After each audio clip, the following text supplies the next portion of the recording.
Hello guys, so good evening. This is your Kotek Alerta Marino signing on. Alright, so welcome to my shop. Yan, maraming nagtatanong sa atin, ano ba yung pagkakaiba ng reset, ng program, or ng format? So, for example, in laptop, sinasabi nating reset, may operating system na siya. Then, sabihin natin mabagal na yung performance ng laptop. Gusto mong bumalik yung dating performance in the same operating system, that's the time na pwede natin gawin yung reset. Ibig sabihin, i-refresh niya yung dating operating system or ibabalik niya yung dating operating system. Same performance nung nabili mo siya.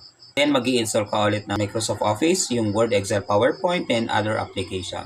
So, back to normal. Then, yung reformat naman, yung hard disk or yung SSD ng laptop, kumbaga tatanggalin mo yung laman nun, format. Babaguhan mo siya ng program. For example, yung operating system is Windows 10, then gusto mo siyang i-upgrade into Windows 11, that's the time na magre-reprogram ka na. Then, mag-i-install ka ng bagong operating system.